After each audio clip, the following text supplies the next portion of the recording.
अस्सलाम वालेकुम क्लास। आज हम चैप्टर नंबर 5 में जो पास्ट पेपर्स में क्वेश्चंस आ चुके हैं उन्हें सॉल्व करना सीखेंगे। ये चैप्टर जितना ज्यादा इम्पोर्टेंट है स्टूडेंट्स को इसको सॉल्व करना उतना ही मुश्किल लगता है, लेकिन इस चैप्टर की ऑल वीडियोस देखने के बाद आप इस चैप्टर को इजी मेथड से सॉल्व करना सीख जाएंगे।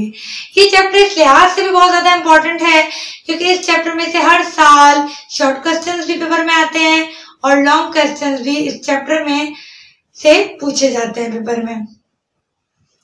आज हम एक्सरसाइज नंबर 5.6 सॉल्व करेंगे जो बहुत इंपॉर्टेंट है और हर साल इस एक्सरसाइज में से एक सवाल पेपर में लाजमी आता है। आज हम क्वेश्चन नंबर 5 सॉल्व करेंगे। हमने जो प्रीवियस लेक्चर्स में आपको वीडियोस में स्टार्ट के शुरू के 4 क्वेश्चंस की टेक्निक बताई थी कि उन्हें किस तरह सॉल्व किया जाता है। टोटल इसमें 6 सवाल होते हैं। 4 सवाल एक टेक्निक से यूज होते हैं जो हम प्रीवियस लेक्चर में बता चुके हैं आपको। ये आखिरी के 2 सवाल एक जैसे टेक्निक से यूज होंगे जिन्हें आज हम सॉल्व करेंगे। इस क्वेश्चन में हमारे पास 3 टर्म्स मौजूद है। ये एक्सरसाइज में क्वेश्चन नंबर 5 है जो 2015 में आ चुका है। सबसे पहला स्टेप होता है कि हमने इसको सिंप्लीफाई करना होता है। सिंप्लीफाई करने के लिए हमने इसको मल्टीप्लाई करना होगा।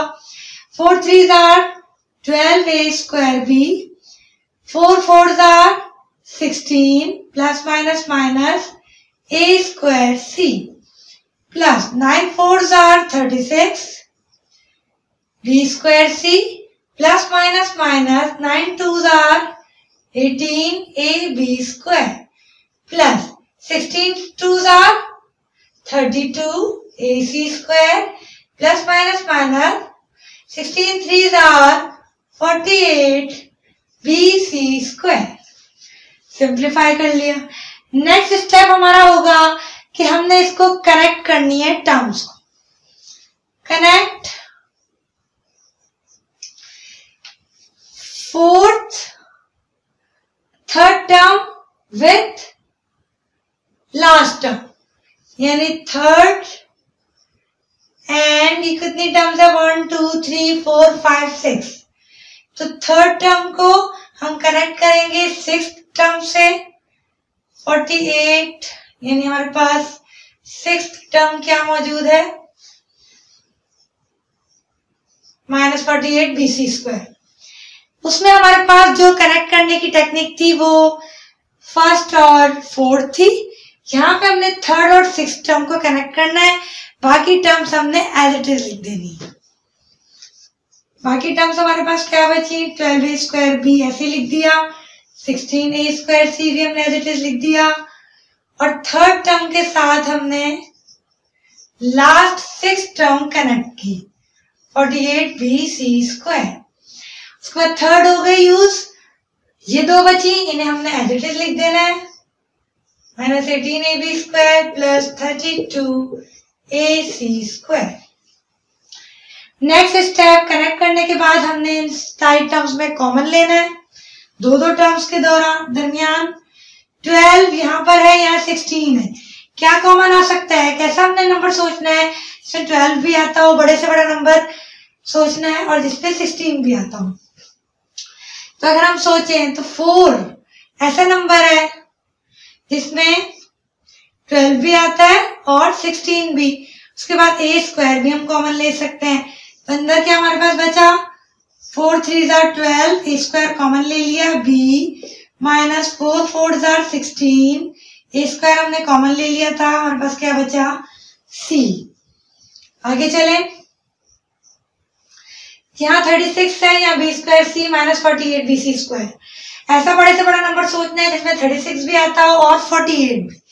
तो अगर हम 12 देखें, 12 में 36 भी आता है और 48 भी। b स्क्वायर है, यहाँ bc है, यानी हमने bc कॉमन ले लिया। अंदर हमारे पास क्या बचा 12 3s are 36, एक भी हमने कॉमन लिया था, एक भी अंदर आ गया, माइनस साइन। और 12 में 48 कब आता है 12 4s are 48, b कॉमन ले लिया था, एक c कॉमन ले लिया, अंदर एक c। यहाँ पर देखिए माइनस साइन अगर मैं कॉमन लूं तो यहाँ पर 18 है, यहाँ पर 32 है। मैं ऐसा क्या नंबर यहाँ पर कॉमन लूं कि हमारे पास 18 भी आता हो और 32 भी। तो एक टेबल में अगर बड़े से बड़ा नंबर सोचा जाए तो 2 ऐसा नंबर है इसमें 18 भी होता है और 32 भी। 2 कॉमन ले लिया और ए यहाँ पे भी है, यहाँ पे भी है, ए कॉमन ले लिया। अंदर क्या बचा? 2 9s are 18, A as it is रहा, कॉमन ले लिया था हमने, बी स्क्वायर हमने as it is, minus plus minus, 2 1s are 2, 2 6s are 12, यानी 2 16s are 32, ये हमने कॉमन ले लिया था, हमारे पास क्या बचा? सी स्क्वायर। अब हमारे पास नेक्स्ट स्टेप होगा कि अगर इस वाली कॉमन लेने के बाद कोई फॉर्मूला यूज हो रहा है तो हम फॉर्मूला यूज करेंगे। इस टर्म में देखें नहीं यूज हो सकता फॉर्मूला, इसमें भी नहीं हो रहा। इस टर्म को अगर हम थोड़ा सा और रीअरेंज कर लें तो हम फॉर्मूला यूज कर सकते हैं।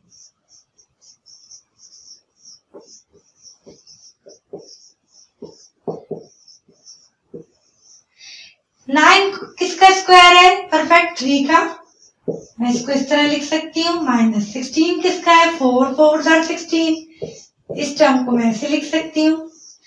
अब ये हमारे पास एक फॉर्मूले की शक्ल बन गई।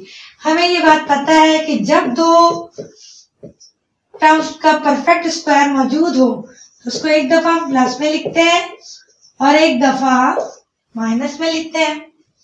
अब हम यहाँ पे फॉर्मूला अप्लाई करेंगे, ये टर्म हमारे पास एज इट इज आ जाएगी।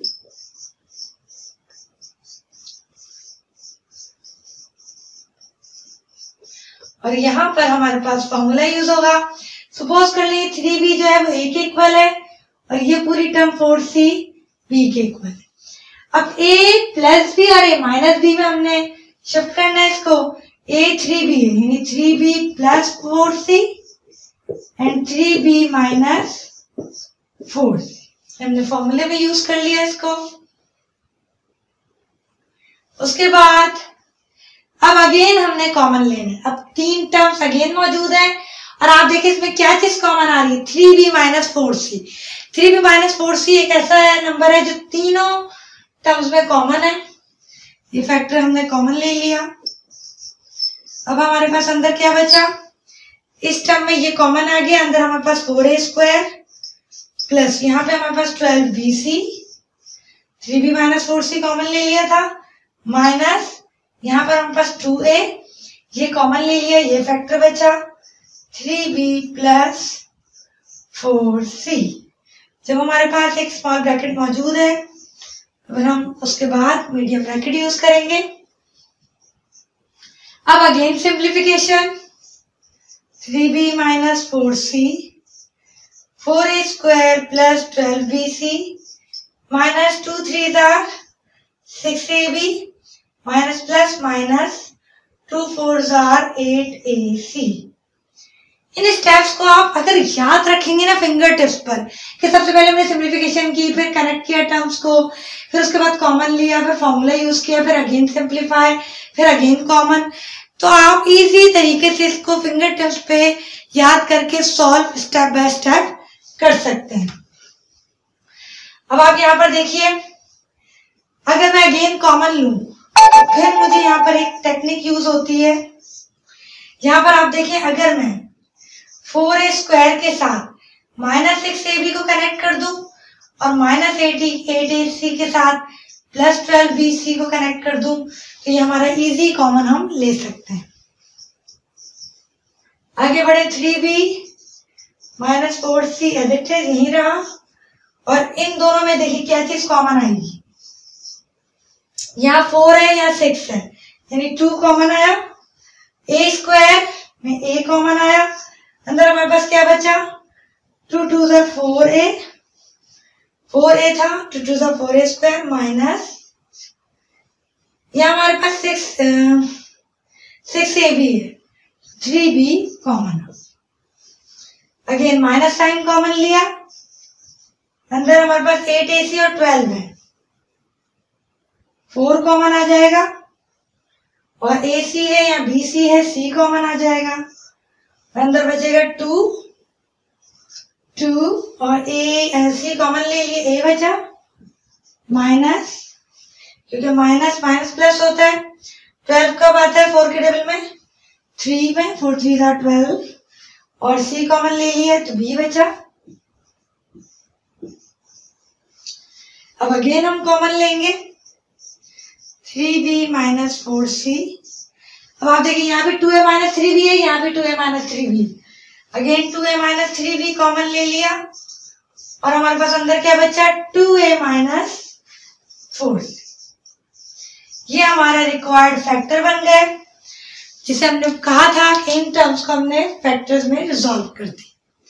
इस क्वेश्चन में अगर आपको कोई स्टेप समझ में ना आया हो तो आप व्हाट्सएप कर सकते हैं, हमें नीचे कमेंट्स में मेंशन कीजिए, हम आपको उसका रिप्लाई करेंगे। Next question next video lecture में सॉल्व करेंगे। तब तक के लिए इजाजत दीजिए। अल्लाह हाफिज।